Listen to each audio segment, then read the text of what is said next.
point-and-click adventure games will always have a special place in my heart. That makes it sound like I've played a ton of them and I'm a huge fan of the genre, when in actuality, neither of those are true. You see, I played some point-and-click adventure games when I was young, SpongeBob Employee of the Month and the PC version of the movie game. The former could have enough material for its own video at some point. Both of these games stood out to me like no other. They're so much more different than what else I'd played at the time. Besides, of course, and then there were none. I'm pretty sure there's a reason why no one talks about this game. Oh, you must take care. There's all sorts of those bee house things. What do you call it? An apiary. Oh, I thought that was for monkeys. So a year or two back, I started getting a little more interested in point-and-click games. I found out about Sam & Max and just had this urge to look into that series as well as several other games. After playing the Telltale trilogy of Sam & Max, Season 3 becoming one of my favorite games of all time, I was so eager to play more point-and-click games. Question is, where do you go after Sam & Max? Kings of this genre? Well, you move on to the most critically acclaimed point-and-click adventure game of all time.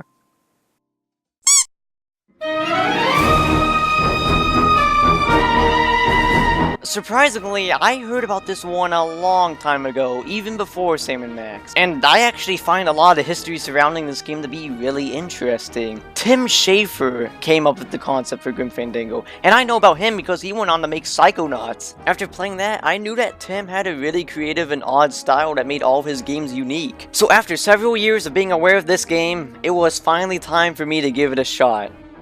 The game's setting is an interesting and unique iteration of the Land of the Dead. In the game, when somebody dies, they have to make a journey to the 9th Underworld to live peacefully in the afterlife. The game opens up on a travel meeting in the Department of Death where Manny Calavera works. Manny's trying to find his client, our buddy Boyo here, Celso, a proper travel package to travel across the Land of the Dead. The better person you were when you were alive, the better travel package you get, with the most prized being a ticket to the Double Nine, a train that turns a 4-year trip into a 4-minute ride. As for Celso, he doesn't qualify for anything and he gets a fancy stick with a compass on it. Manny, however, laments that he doesn't get any good clients. He always gets bums like Celso who aren't worth any good packages. However, it's Manny's lucky day. He gets a report of a mass poisoning. Peter, what did I tell you about destroying the world?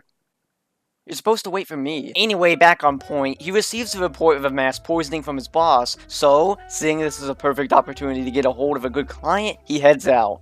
This is where the gameplay starts. I'm gonna go ahead and give you a basic rundown on the gameplay real quick. Now, I need to make this clear, I played the remastered version. I'll talk about some more of the differences later, but as for right now, there's one really important thing I should tell you about involving the controls. This should be common knowledge since it's a point-and-click adventure game, but I once had a McDonald's employee forget to put cheese on my cheeseburger, so... of course, you click on stuff and the environment to explore, interact with objects, and control your character. In the remastered version. For some reason in the original release of the game, you controlled Manny with... Oh, what's that smell? That smell. That smelly smell. That smells... smelly. Tank controls.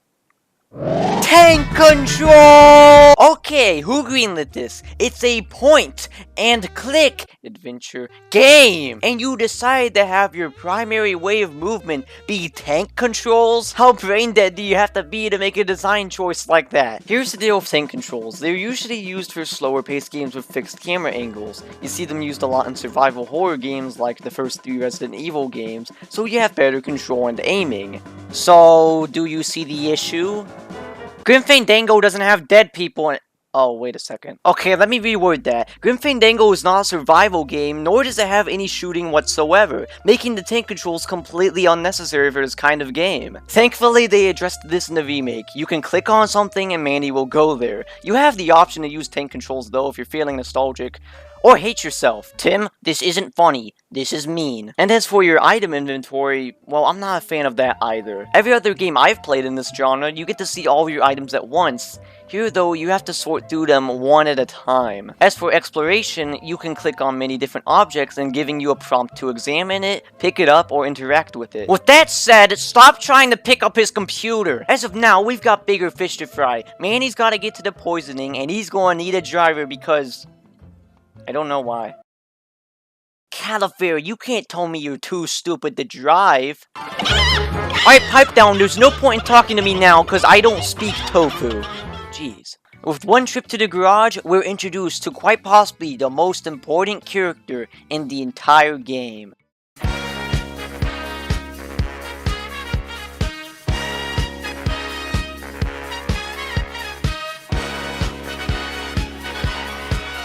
It's Glottis.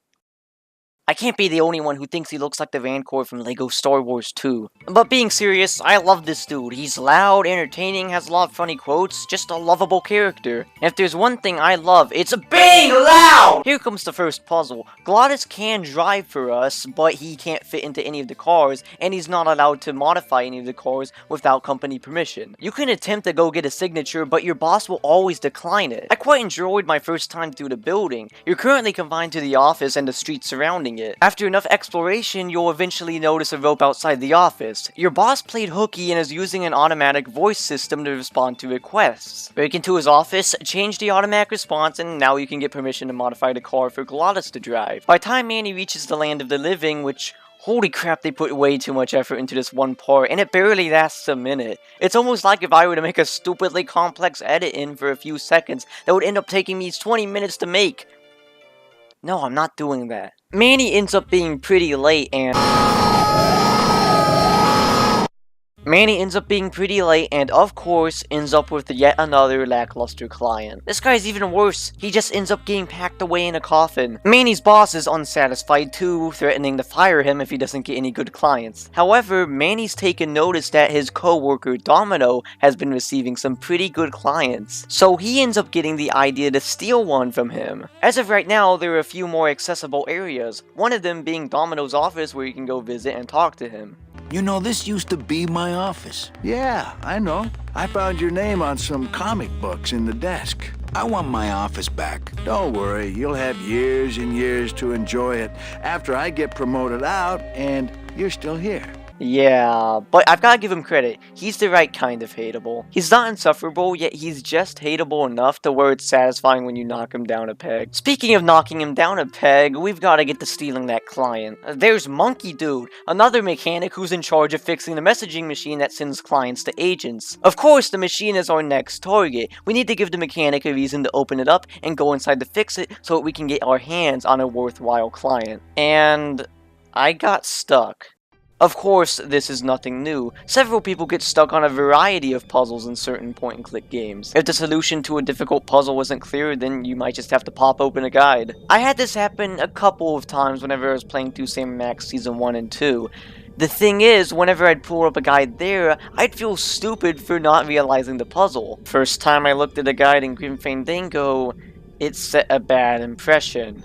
I decided to grab a deflated balloon from the clown. I thought of where I could use it. Then I immediately thought of the nozzles that shot out the packing material. Next up, how do we get this to the machine? Oh right, the messaging system in Manny's office. Done it again, Luggo! Used your 12 billion IQ! Careful where you use it, you might hurt somebody! Is what I would have said if the door opened. Wait, I've got one more trick up my sleeve. Open sesame!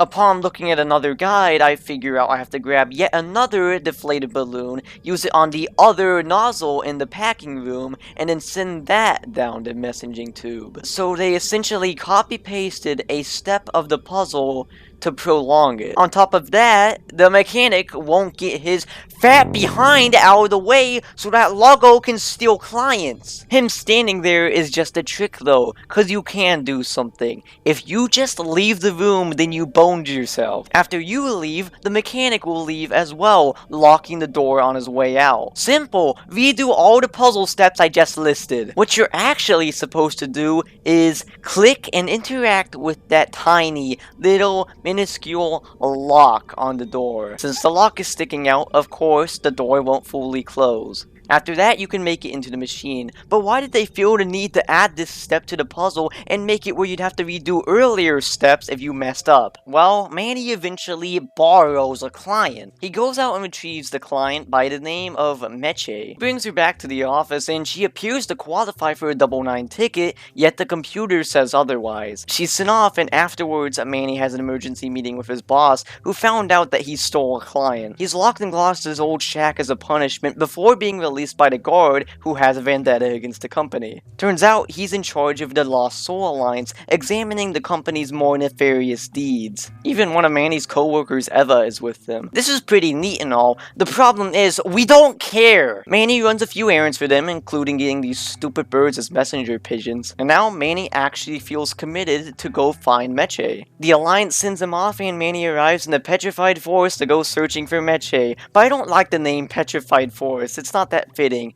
How about the worst area in the game? Yeah, this place sucks.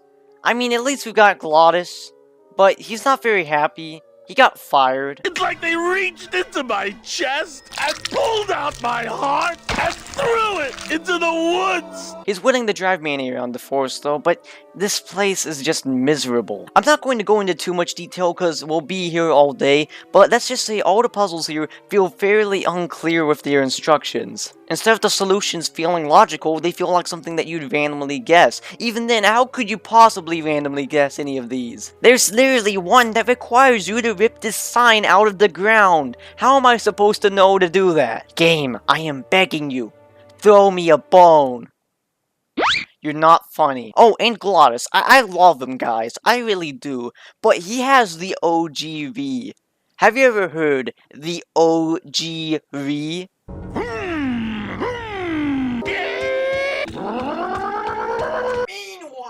While Manny and Glottis are messing around in the forest, there's some devious stuff going on back at the Department of Death. Meet Hector Lamons, the most original video game character of all time. Yeah, it's one of those scenes where it's like, oh, well, you know too much, or you have failed me, now I must kill you, and he kills Manny's boss with a Sproutilla gun. Oh, and Domino's evil.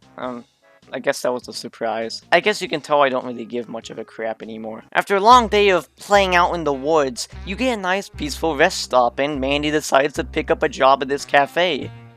Then time skip. I don't know how to feel about this, cause I'm not really a big fan of time skips in games. Trust me though, it does make sense in context of the story. Remember the whole 4-year journey thing I was talking about way earlier? I think you get the idea of where this is going. After spending a year in Rubacava, Manny has built up his own little business, the Calavera Cafe. And even after a year, Manny and Glottis are still searching for Meche after all. And with one look outside, Manny catches her on a boat with Domino of all people. This entire chapter takes place in Rubacava. Manny's trying to get on this boat so he can chase after Meche and Domino. Now, the issue with Rubacava.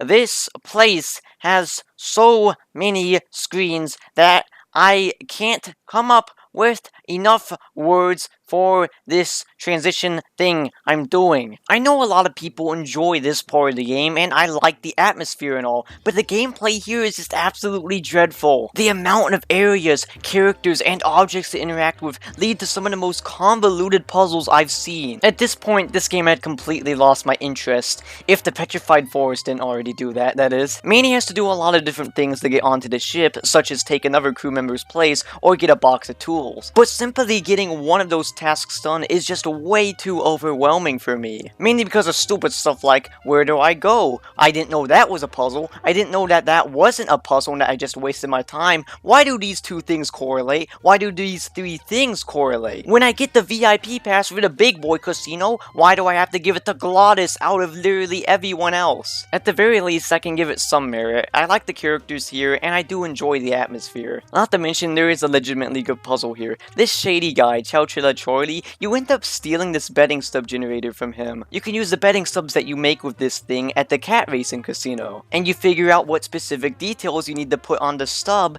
by searching around the place and examining different objects. So yeah, that's one legitimately good puzzle. Out of like a billion.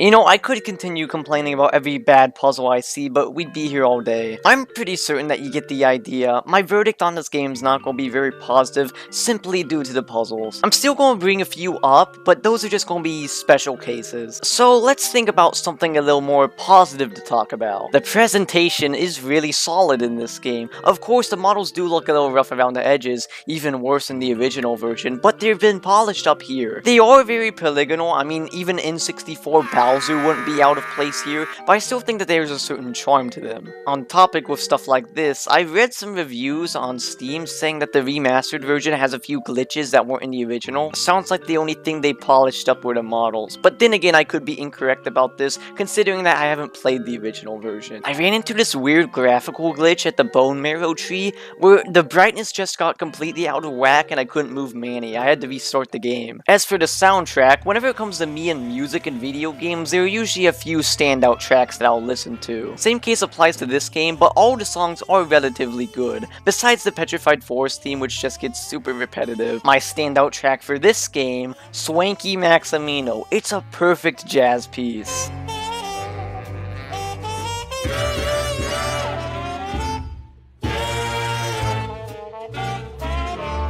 And to think, the area that this song plays in is completely unrequired, so some people might miss out on it.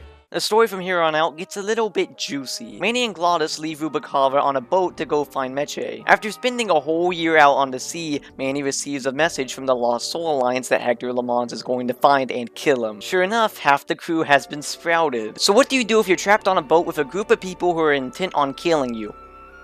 Simple. You tear the boat in half. Glottis, cover your ears.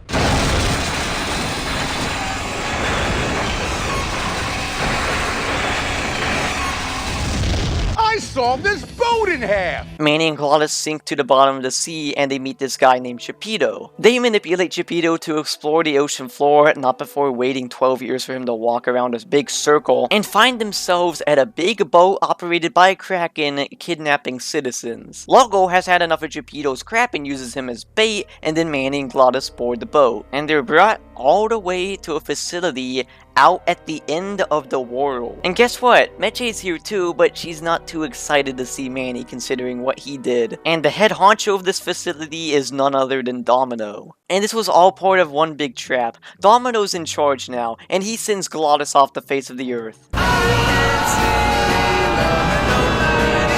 Well, looks like the flat earthers weren't that stupid after all. Domino used Meche as bait so that he could lure Manny all the way over here. Hector and him have some pretty big plans, so he's gonna leave Manny in charge of this facility. As for those plans, remember how neither Meche or Celso got a 99 ticket? Instead of distributing the tickets like they should have, Domino's always gotten the good clients, that way Manny's boss would be able to hold on to the tickets and not give them to the clients that deserved them. After that, Hector would sell the tickets that they've stolen to lost souls who didn't earn one. To leave the land of the dead, you only need one 99 ticket, which leaves me with a question that Manny just so happens to share. But you could just take the tickets and leave today. We found a way to make the land of the dead livable. Why would we want to leave? That's dumb. Imagine if I was in hell and I could leave by buying a pass for 50 cents. So I open up a lemonade stand where one cup is 50 cents. But instead of leaving after I sold one cup, I'm like, nah, I think I got a pretty good business going here. So Domino, the systems may have been rigged, but regardless of that, what was your plan? Well, thankfully, Glottis isn't dead. He just fell off the side and hit this boat that's on the edge. Glottis patches up the boat for escape. Manny makes up with Meche and helps her escape alongside these angelitos that were forced to build light bulbs. And just as everyone's making their escape and being all happy and stuff, Domino catches up to them on the old sub. I really like it when point-and-click games attempt to have a boss fight, but I feel like this is really underwhelming. Yeah, this puzzle's just way too easy for my liking. You're super limited on what you can do, so it's incredibly obvious what you should be doing. Never thought you'd hear me complain about a puzzle in this game being too easy, huh? Though, what follows this is one of the best screams I've heard in my entire life. If you just adopt the proper attitude, just look what could happen to you! After another year of exploration, Manny, Meche, the Angelitos, and Glottis end up at the Mayan train station. This is where most journeys end, but Manny decides to stay in the land of the dead after all. Manny decides to hold on to his commitment and is going to stop Hector LeMans. They go back to Rubacava to get Manny's car, and Olivia joins them on the way. Yeah, she's some random character in chapter 2. There's a lot of throwaway characters in that chapter that I just don't feel like mentioning, and I don't know why they decided to bring Olivia back. The group travels back to where this whole mess started, and the Lost Soul Alliance has grown significantly. With this even bigger group, all they need to do now is invade Hector LeMans' office. And this is my favorite chapter in the entire game. What happened during development for their puzzles to actually be sensible? I mean, a lot of puzzles aren't really that great, but I'm fine just so long as the puzzles are manageable. There are actually even a few pretty good puzzles in this. You see, there's this florist. He cooperates with Hector and supplies Sproutilla. Of course, if you want to take care of Hector, then you're going to need to get your hands on some of that juicy stuff. Earlier on, you received this threatening message from Hector, and guess what? You have to use that same message on this messaging pigeon who will send it to the florist. This works because it makes sense to give a messenger pigeon a letter, but you don't think that this letter has any use whenever you first receive it. I was so enthralled with this part of the game, I literally decided to stay up till 1 AM finishing it. Yeah, Dad, I pride myself on disappointing you. I'd say that it's actually completely clear of any bullcrap puzzle. Donkey Kong asks you random questions and the answer is on that whiteboard. That's probably how they came up with every puzzle in this game. Then there's the confrontation with Hector. After a talk with Celso that convinces him to buy a 99 ticket from Hector, he decides to give Manny a position in the Department of Death, not realizing that he's Manny. Cause he's not Manny, he's the Crimson Chin. Manny reveals himself and chases Hector outside the building where he drops all the 99 tickets he's stolen. Everything seems safe before Manny decides to catch an escape vehicle that Olivia's driving, and it turns out she's in cahoots with Hector, and she takes Manny all the way to Hector's garden. In any other game, this would be seen as a peaceful setting for the climax, but from what the game's taught us, this is the final resting place for several souls. Seems a lot more grim now, huh? Manny confronts Hector again in the garden, and Hector takes a shot at Manny. Thankfully, this version of Sproutilla acts much slower because the florist took all the normal kinds. Manny's able to act out of that, and everyone dies, because Olivia was a sicko who decided to take the leader of the Lost Soul Alliance's head as a trophy. So the trunk of the car has a Sproutilla gun in it, and the keys to the car are in the leader's body, and he tells you that his body is buried behind the greenhouse. I was actually about to bring up a guide to find out this puzzle, but just before then, I thought about something else. Earlier on, Manny mentions how 99 tickets practically flock to the owners of them, and you get a hold of his 99 ticket. Now, I just could not find his body behind the greenhouse because there was nothing to highlight. But then I thought about what Manny said earlier, and how this ticket is flocking towards his head, and you can pick the ticket up and use it to guide you. That is my favorite puzzle in the game. So Manny gets a hold of his Sproutilla gun, puts his thinking cap on one more time, and finishes off Hector. Admittedly, it's a little underwhelming, but then again, Hector is a very underwhelming character himself.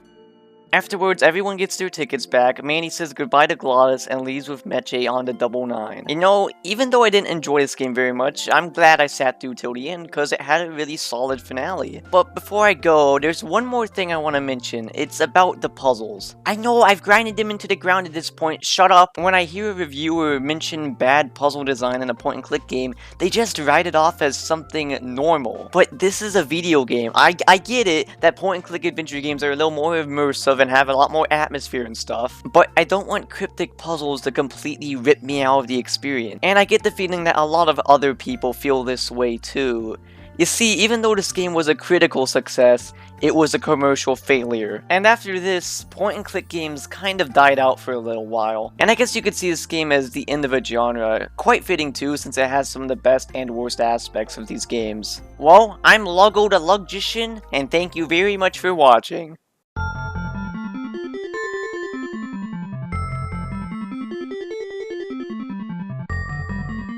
Hey Craig, I think the coast is clear. Do the funny joke.